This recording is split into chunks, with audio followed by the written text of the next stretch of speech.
recording. All right, well, once again, welcome. My name is Anna Hoban, and I'm an Assistant Director in the Office of International Services, and we're here for the second UIC International Student Virtual Town Hall. Our first person to welcome you here, we have Neil Michaelis. He is our Vice Provost for Global Engagement, and he is going to be opening up our session today. Good afternoon, everybody. It's a pleasure to join you and a pleasure to join my colleagues who I know have some expertise in areas where you're having many questions. This has been a really difficult, very challenging time for I think all of you, and I and my colleagues appreciate it. I want you to know that at the highest level in UIC, the Chancellor, Vice Chancellors, including our Provost, are very aware of those challenges. But if there are issues, in fact, whenever issues come up that we're informed of that we hadn't heard about, we make sure we share those on a regular basis with our leadership so that they're aware, and hopefully we can provide some kind of guidance or assistance to address those kinds of issues. Well, this is a format that I think really resonates in American history, the town hall. It's a really important part of civic life. It should always be an important part of civic life, and it should be an important part of our community life here at UIC. So I'm glad you're able to join. I'm very glad that I'll be able to hear the questions, hear the responses. As we go forward, I'll definitely be paying close attention. So I look forward to the engagement and participation of everyone today. Thank you. Thank you, Dr. Michaelis. Next, we have Jim Hammer Schmitz, who is our Associate Vice Provost for Global Engagement and the Executive Director of the Office of International Services. He is going to give an overview of our topic today, financial matters, and just lay the land for what we're going to be talking about. Thanks, Anna. Again, I echo a lot of what Dr. Michaelis has said to you, so I won't belabor the point. The topic today is actually once again coming out of that survey that we had sent out to you of concerns that you have had. I want to assure you, as the Executive Director of the Office of International Services and the Associate Vice Provost of Global Engagement, that we are here. We want to listen for you. As you probably are aware, this is a very fluid time, and so things change rapidly. And we'll try our best to keep you apprised of the situation. I encourage you all to continue to utilize our virtual advising that's going on and sending us the questions. This town hall meeting is related to a lot of the questions we received based on your financial concerns, those that are still in the United States and those that are overseas. And they range anywhere from refunds to tuition payments to how to find work during this time. And so we assembled a panel of experts here that will hopefully answer your questions, or at least some of them. We will continue to update our website on the frequently asked questions. We will be sending this out, as Anna had said, to you, so you'll have this recording as well as the transcripts. So without further ado, I'll turn it back to Anna. All right. Thank you, Dr. Hammer Schmitz. So our first question, a big one, is about tuition, fees, and refunds. So the questions we got surround this. Will UIC change the amounts charged for tuition and or fees as a result of the COVID-19 pandemic? Will students be refunded any amount for spring 2020 tuition now that classes have moved exclusively online? And how about summer or fall 2020? What do we know on this topic? I'm going to take a stab at this one and just to indicate to you that I know the administration is reviewing this. Decisions are being considered. There's a lot that goes into this. And so as soon as we have any updates, we'll provide that information to you as soon as possible.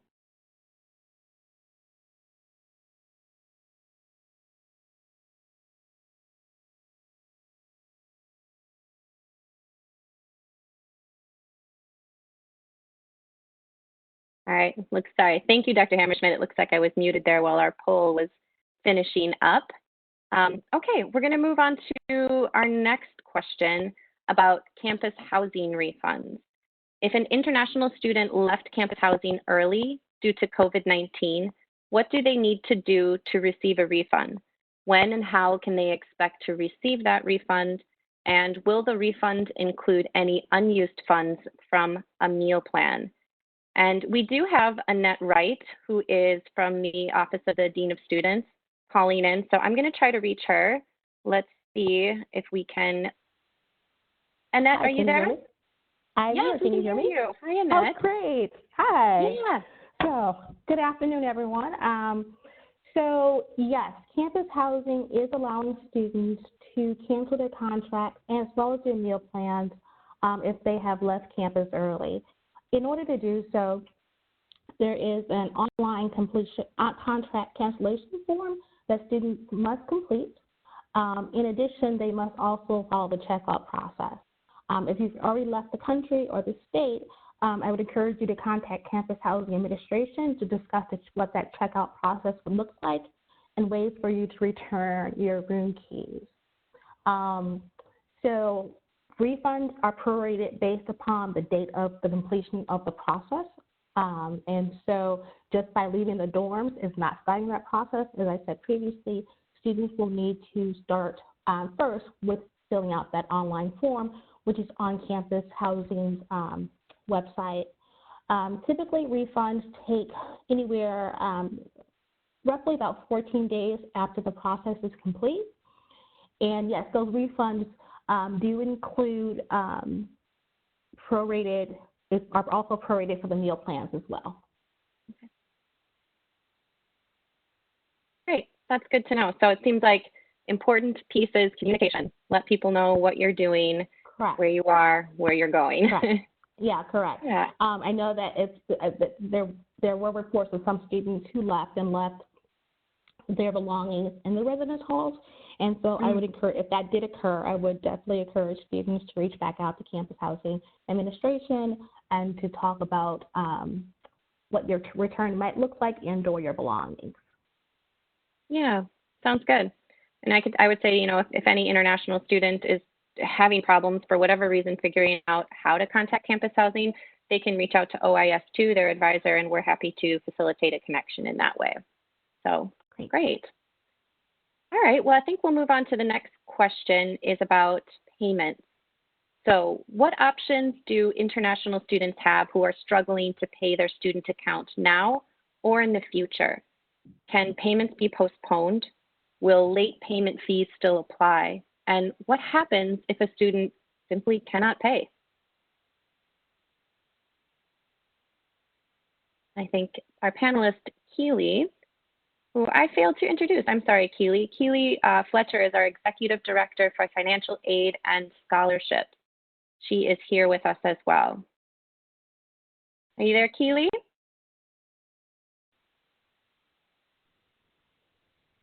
Are you there, Keely? Can you hear me? I am here. Can you hear me now? Yes, we can hear you now. Great. Fantastic. Yes, we can hear you now. Anna. Yeah, so to answer the question regarding payments, the Office of Student Financial and Scholarships, we actually, we're not the office that typically is responsible for payments, but we work very, very closely with the bursar's office at the university, and that is the office that actually collects payments. And so I reached out to them in advance of today's town hall, and the response that they provided is that the university has temporarily increased the financial hold threshold from $200 to $1,500 to help ease students' financial burden. So what that means is that if you have a balance due to the university less than $1,500, you can continue to register without financial penalty. Also, late fees for any past due payments were not assessed in April, and they will not be assessed in May. If students are unable to pay their account balance in full, they encourage you to make partial payments as frequently as possible.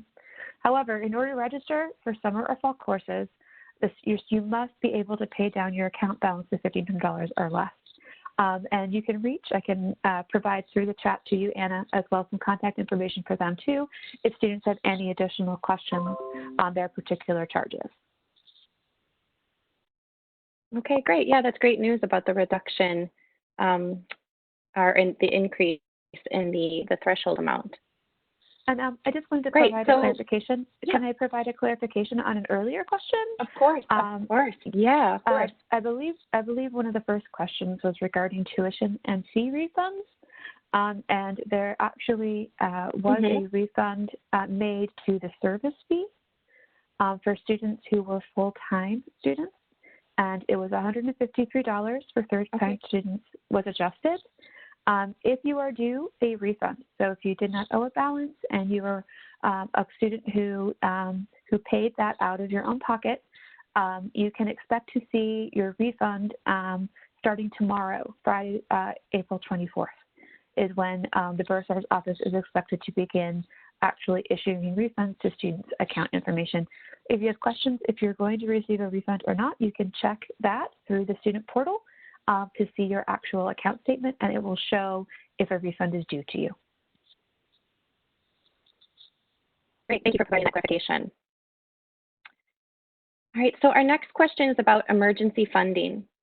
So what kind of emergency funding is UIC providing for international students as a result of COVID-19? How can a student apply, and what is the timeline to receive funds? Is funding available for graduating students who either cannot depart the U.S. or find a paying job while on OPT? And I think Keely and Annette will be addressing this question. So Annette, I'm going to unmute you again. Great, thanks, Anna. So I can tackle the first part, Keely. So currently we have in place the UNI Care Emergency Grant, which is a program that is a collaboration between the Office of Student Financial Aid and Scholarships and the Office of the Dean of Students. The application is on the Office of the Dean of Students website. And so students are able to submit an application. Currently, we are asking students to also provide documentation of what occurred. Right now, the maximum amount that students are able to apply for funding at this moment is $500. Typically, we have been getting requests as far as students requesting funding for such things as rent, utility bills. Some students have requested additional funding to help them as they decide to travel back to their home country. We're really, at this point, being very flexible as far as reviewing the applications. And when I say documentation, so some things that students have submitted included copies of their leases and or copies of their bills at this point in time. And then I think I'm going to turn it over to you, Keely. Thanks, Annette. So, yep, as Annette mentioned, the UNI Care Emergency Grant Program is a partnership between Annette's office and the Dean of Students and my office in the Financial Aid Department. And we work together in terms of collaboration. As Annette mentioned, the applications that she reviews require additional documentation and need to be complete. Once the application is approved, then it moves to me and my office. We will review your student account information, award the grant if you've been approved, and work with the bursar's office to ensure that that refund goes directly to you. Emergency grant funds at UIC do not count towards tuition and fees. So therefore, indirect costs, the costs outside of those that you owe the university, such as housing, transportation. In particular, right now, as Annette mentioned, we're seeing a lot of requests due to job loss, as well as technology needs and other expenses that are becoming more prevalent due to the pandemic. We also provide emergency support for unexpected travel too. Once we receive that information, again, we work with the bursar's office to ensure the refund gets issued to you timely. Generally, once we receive the notice of approval that you receive as well at the same time from the Dean of Students, it takes typically 24 to 48 hours for you to see the refund actually generated to your bank account. Great. And Keely, could I ask a follow-up, just a clarification on that? Is it what you were saying is that, you know, if a student has a tuition or fees balance on their account greater than $500, but they apply for one of these emergency grants to pay for rent or food, Are you saying that the grant would then not go toward tuition, or am I interpreting that incorrectly? No, you're interpreting that correctly. The emergency grants that we process do not count towards tuition and fees. So as an example, if a student owes on their bill $1,000 and because they're on a payment plan, they would still continue to owe $1,000. We would work with the bursar's office to issue the $500 emergency grant directly to the student to support their emergency need. If the student plans to use that towards tuition and fees, they can go ahead and sign that back over to us if they choose to. But the goal is to provide the support to those indirect costs that the student might be experiencing that could potentially disrupt their education. That's great. I think that it's helpful for people to know if they have a larger balance and they're thinking maybe they wouldn't be able to use those funds for food or rent. So thank you for that clarification. Okay, the next question is another really, really important one, and one we've been hearing over and over again. It's about graduate assistantships. And so the question is, there's a lot of uncertainty and concern amongst international graduate students regarding assistantships and tuition waivers. Many rely exclusively on this type of funding to pay for expenses like rent and food, since their visas do not allow them to easily work off campus. What can international students expect from UIC with regards to their assistantships for the summer term? How about fall? And is an international student eligible for an assistantship if they're participating in online classes from abroad? And to answer that question, we have Ben Williams, who is our Fellowships and Awards Coordinator in the Graduate College. Hello there. Actually, can I just back up one moment? Do we have students on the call who are current international students? Current students? Yes. Yes, absolutely. Yeah, we've got majority are current international, and there might be a handful of incoming. Perfect, because I want to back up to the emergency funding. The Graduate College actually has an existing emergency grant process for graduate students, not professional, not undergraduates, who would experience, quote, an acute and unexpected short-term hardship. And I think, copy and paste the URL to the chat box. That can be sent over. And this is funded by the student-to-student fee paid by graduate students. And examples of successful emergency grant applications in the past month or so have been students who lost their personal belongings due to an apartment fire. One unfortunate woman needed emergency grant to bury her father. We've also had people who had emergency medical procedures. So these are for unforeseen expenses. Let's see. And in terms of the process, we have streamlined our application for the COVID-19 pandemic. We try to have an answer within 48 hours, but please realize that I am human and I'm juggling a lot of different jobs here, but I will try to get back to you within 48 hours just to acknowledge receipt, and then we usually make a decision within 24 hours after that. Now, in terms of what else I need to say about the emergency grants. And I'll just let you know, Ben, I shared that link with with all participants. So great. And like the UNI Care emergency grant, we also need documentation. And so again, this should be a documented unexpected need. I want to discourage applications that cannot and do not demonstrate or document the unexpected need. Now, if I may also offer a glimmer of hope, I'm working on a brand new funding mechanism that we hope to roll out today or tomorrow. And this is created just for this situation, the pandemic. This is going to be a public service graduate internship award. So it will be a means of placing current graduate students into a UIC unit. This could be an academic program. This could be a student-facing unit. This could be an administrative unit. These are internships. They are paid $4,500 for the summer, so roughly 3 months. And you, the graduate student, would be helping a unit on campus, the public service, and we are paying you, not the host unit. Dr. Hammer Schmitz and Dr. Michaelis, I believe, have signed on as possible hosts. Don't bombard them yet. But we have reached out to some units on campus to get a sense of who might be hiring. And when the website goes live, we will have a list of approximately 12 units on campus who've already agreed to take on students, and I expect to add to that list in the next roughly 72 hours. So this is not live yet, but I can put the link where students can go in the next 48 hours. It's a long URL, I apologize. No, it's all right. I will share that. And thank you for letting us break this news story here in our virtual town hall. And these are virtual internships. So we're not going to throw you into an unhealthy or a dangerous situation. We expect that these are virtual internships. Now, you asked me to respond to a different question, and this may sound like. Would you like me to repeat it? No. I have my notes here. I apologize if it looks like I'm reading from a script, because I am reading from a script. So this will probably sound like a non-answer, but the graduate college actually does not handle assistantships.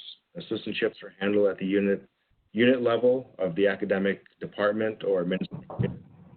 Our dean has been in contact with many department heads and chairs. Some departments feared a significant drop in the number of teaching assistantships to be offered this summer. Preliminary enrollment data suggests, however, that those fears may have been unfounded. While the graduate college is not involved with assistantship waivers tied to employment, we are cautiously optimistic that programs will continue to offer TA-ships, even with courses, in the summer and in the fall. Department leaders are very sensitive to the precarity of the situation of international students. So, in terms of current graduate students, you really need to talk to your director of graduate studies or your department head or department chair to get a better lay of the land for your program. We in the graduate college don't know, I'm afraid. Now, in regards to whether or not international students are eligible to hold an assistantship while abroad, this is not my forte, but I don't think there's an issue as long as A, the student is doing the work, and B, this is a continuing student. Now, if we're talking about newly matriculating students who would be starting at UIC in August, but who will not be in country, it is my understanding that they cannot hold an assistantship. Jim Hammer Schmitz might have more knowledge about that, or others in the panel, but that is the information I have at my fingertips. That is correct, Ben.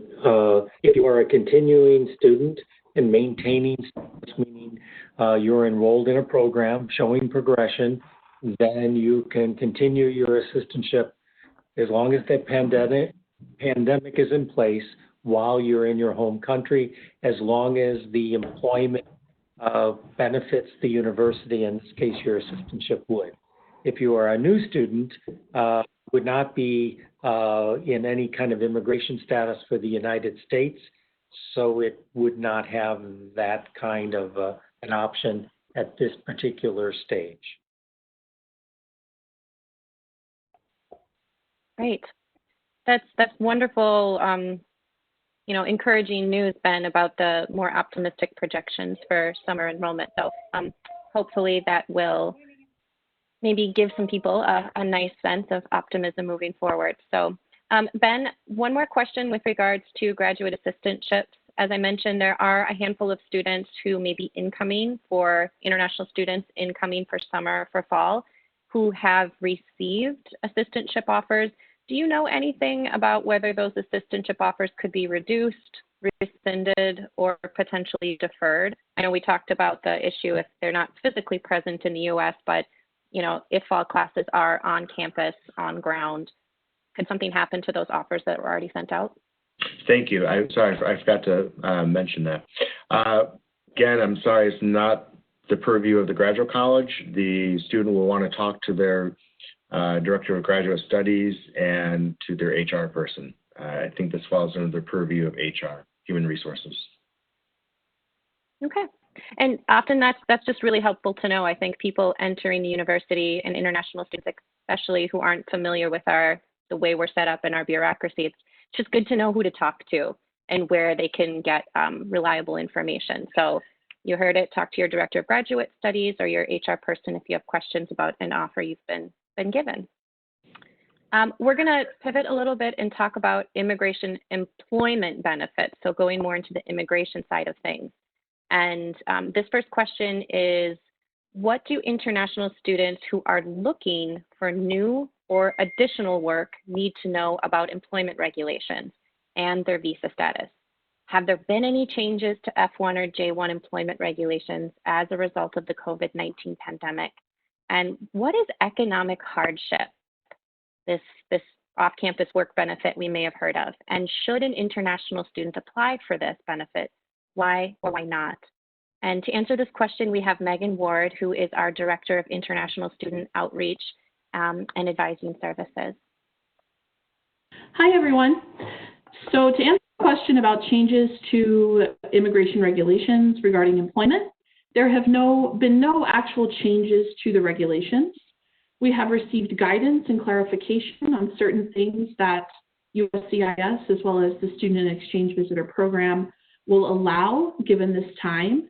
For example, if you are going to be conducting on-campus employment, which you are allowed to do as a student in status, a full-time student in status at UIC, if the on-campus department requires you to work remotely, U.S. Immigration and the Student Exchange Visitor Program have clarified that they are okay with remote work during this time. Additionally, if you have to engage in curricular practical training because you have an off-campus educational experience that requires you to work off-campus, Immigration has clarified that they are okay with that being conducted from your home country. In terms of any other regulations changing, there have been no regulatory changes. Severe economic hardship is a type of employment authorization that immigration has allowed for a long time. It's not anything new. I would say that they are probably paying special attention, the United States Citizenship and Immigration Services is paying special attention to students who are applying for severe economic hardship due to issues surrounding COVID-19. It's my assumption, my hope that they would be, but you are definitely eligible to apply for severe economic hardship. The regulations there have not changed either. It takes approximately 3 to 4 months to get approval for that employment authorization document to be able to work under severe economic hardship. It is a type of work authorization that allows you to work off campus outside of your field of study. It does not have to be within your field of study. There is also a fee that you must pay in order to get the employment authorization document. We are happy to walk you through that process in OIS, and if you have any questions pertaining to employment, how employment regulations are impacted, not impacted during this time, or any questions about severe economic hardship, please reach out to us at ois@uic.edu, and we would be happy to talk you through the process, to talk to you about any sort of issues you may be having, and to review your documents if you do decide that you have severe economic hardship. Great. And while you're talking, Megan, I'll just follow up with a question about Social Security Administration. So some international students may be working for the first time, finding jobs, and need to apply for a Social Security number. But we know Social Security Administration offices are currently closed around the U.S. Why is this important to know for international students who may be looking for work or otherwise in need of a Social Security number or an SSN? Yeah, absolutely. So that's an important question. As we know of today, Social Security offices are still closed to new applicants for coming into the office to apply for a new Social Security number. And in order to apply for a new Social Security number, you do have to go into the Social Security office. So the offices being closed is important to note. If you already have a Social Security number campus that you wish to work with on campus, can move forward with working with you to set up your payroll and get all of that going. If you do not have a Social Security number, you are issued at the time of admission something called a temporary control number, and you will be able to start your payroll process with that temporary control number. So no need to panic if you don't have a Social Security number. We can walk you through the process if you are unsure what your TCN is. We can walk you through the process of finding out. Essentially, if you don't have that number from the time you were admitted, you're going to get that through one of the UIC ID centers. They should have a phone number or an email address available, and I'm assuming they would be able to provide that to you over the phone. If you have any other, maybe they'll ask for some sort of identifier to make sure it's you. But if you're unsure, you can always contact our office as well, and we can assist you with that process. So again, just to recap, if you don't have a Social Security number, you can get your payroll started by using your TCN. So so that's that. Thank you, Megan. All right, panelists, I realize I did skip over one question, so I'm going to head back to number 7 here and talk about the CARES Act. Important information. So the Coronavirus Aid, Recovery, and Economic Security Act, or CARES, provides a variety of supports for those experiencing financial stress in the U.S. due to the COVID-19 pandemic. What do international students need to know about CARES, and are they eligible for support like the economic impact payment or the stimulus checks that we've been hearing about, or expanded unemployment benefits?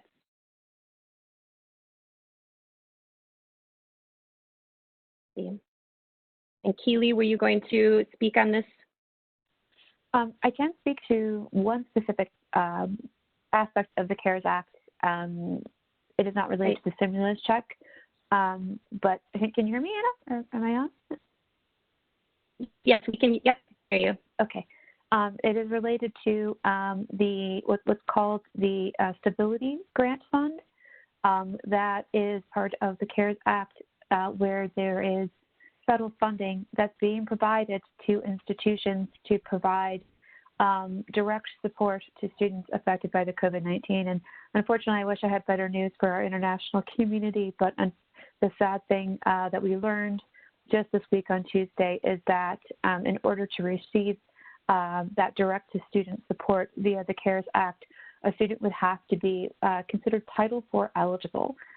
That means they would need to be a U.S. citizen or an eligible non-citizen. Essentially, here at UIC, that would mean that you would have to be eligible to file the free application for federal student aid, which many of our international students are not eligible to file. So, that is an update on the CARES Act. I know that we have received some questions from students as to whether or not that program would extend to our international community, and unfortunately, it does not. Okay. Well, perhaps disappointing, but we're here to share information, what we know and we don't know. So it is good to get that answer. So appreciate you sharing that with us. Jim or Megan, did you have anything you'd like to share about the CARES Act? What I can tell you about the stimulus check, we're receiving a lot of questions about this, and they're great questions. Should definitely be concerned about that. So whether or not you are eligible for the stimulus payment through the CARES Act is based on how you file your taxes.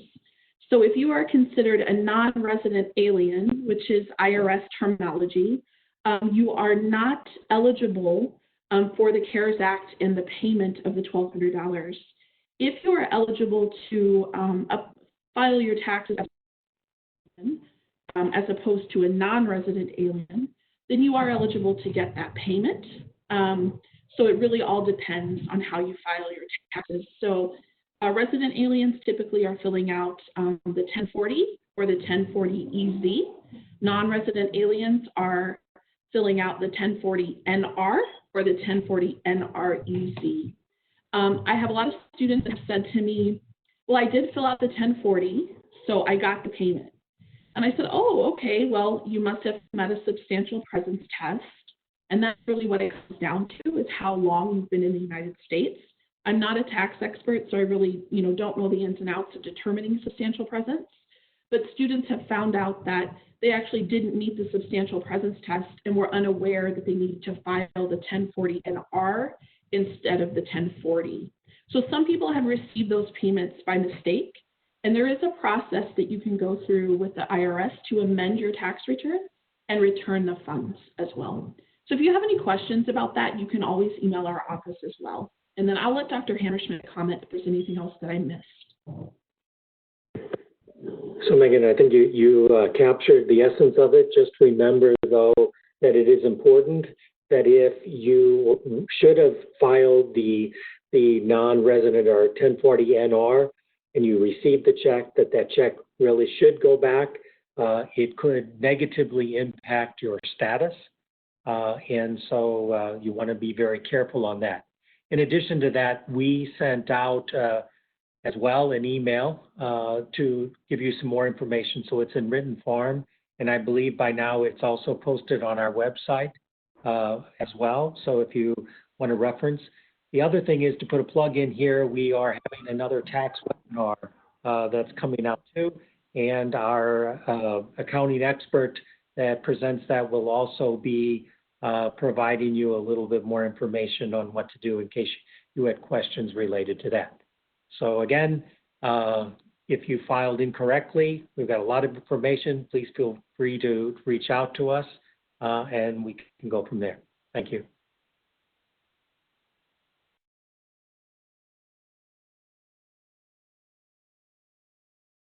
All right, thank you for that.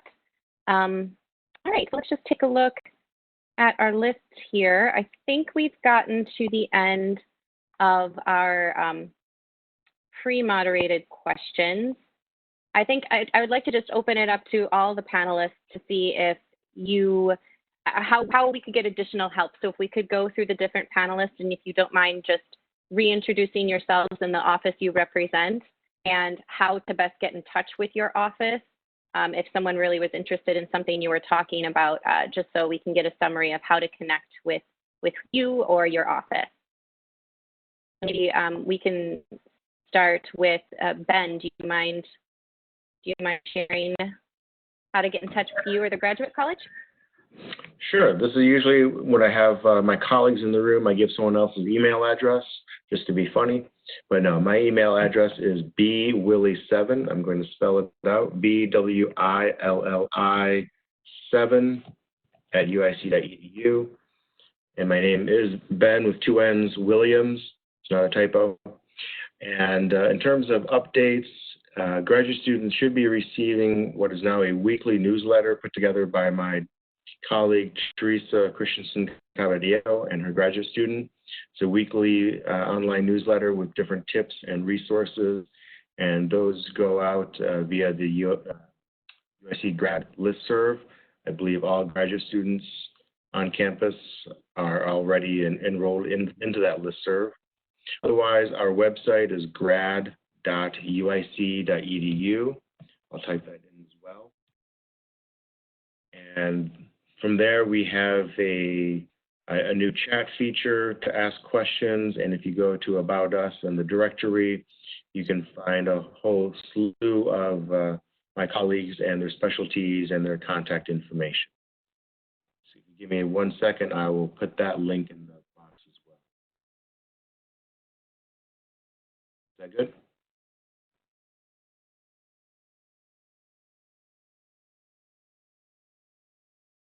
Yeah, thank you, Ben. Kaylee, how would an international student best follow up with you or your office? Fantastic. I will probably do the same as Ben. I can update information in the chat. All of our counselors are assigned by college. So if you're an undergraduate student, you can contact your college, the person assigned to you. Graduate college students actually have their own counselor. Her name is Corey McManus. You can also reach out to me directly, and probably best for me to just put that in the chat. Is that okay, Anna? Those links? Sure. Yeah. Mm-hmm. Thank you. Great. And I will find, let's see if we can find Annette here. I'm going to unmute Annette. Annette, are you there? I'm here. Can you hear me? Hi, Annette. How can an international student, yes, we can hear you. Okay. So how could an international student follow up with you or your office? Sure. So the best way to reach the Office of the Dean of Students, we have a general email address that students are then able to connect with any members of our office, and that email address is DOS@help, HELP, desk, DESK, .uic.edu. So once again, that's DOS@helpdesk.uic.edu. If students want to reach out to me directly, my email address is Wright, WRIGHT, @uic.edu.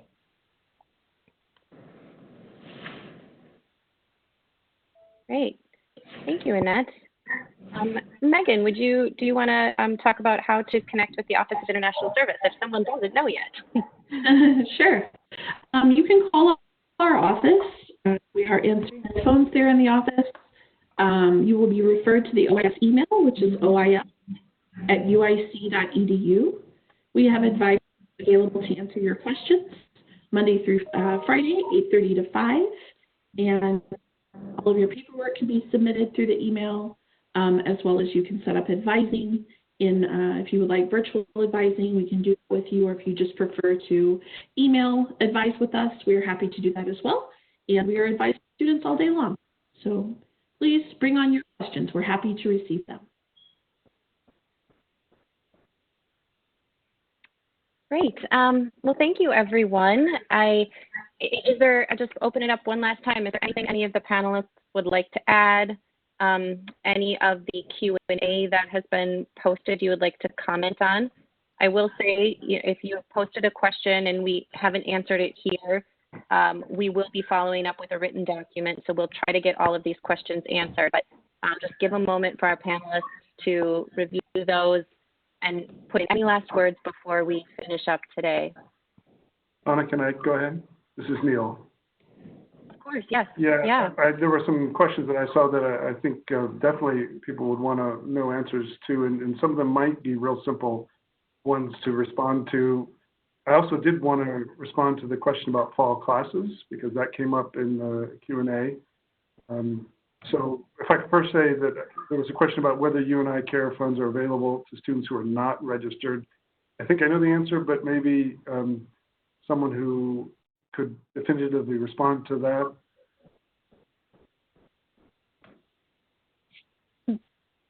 That would probably be Annette. Oh, Keely, yes. I think I can take this one for Annette too. Unfortunately, you do have to be enrolled. The student needs to be enrolled at least half-time status to be eligible for a UIC emergency grant. Thank you. I appreciate that. There's also a question I think maybe Ben could respond to. I think I know the answer to this one as well, but I may be wrong. So the question was about whether the public service internship, the student has to work in an area related to their major.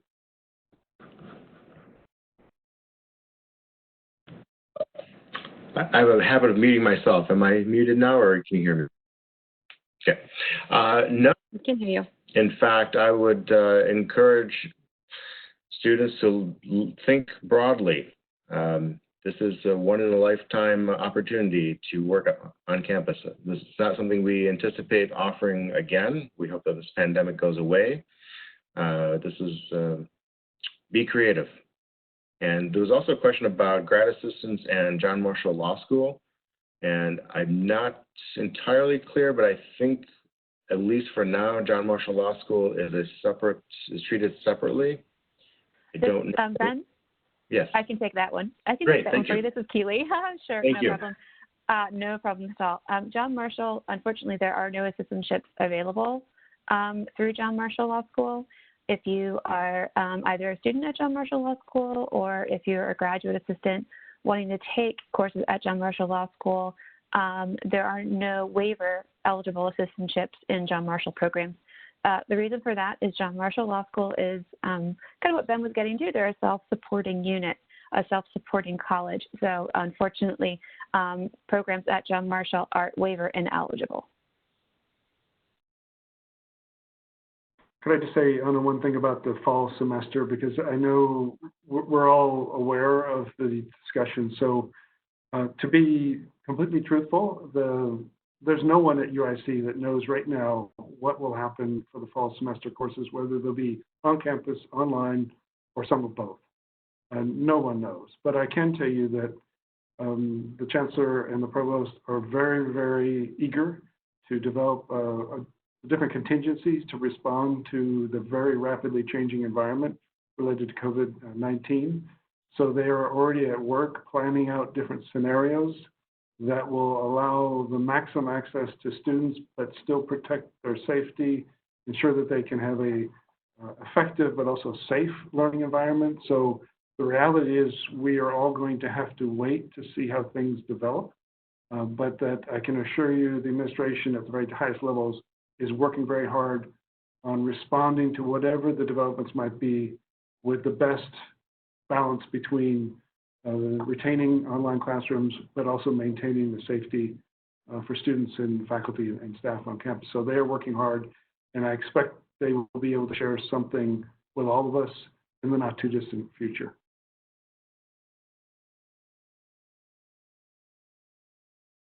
Thank you, Neil. Thank you for that. And I also see there are some questions in here about CPT specifically and fee structures for CPT. This is a good segue into our next town hall is going to focus exclusively on employment, OPT, and CPT. So we're gathering your questions about those issues and addressing those directly. So thank you for your patience on that. Unless panelists have anything else they would like to add, I think we will wrap up today's town hall.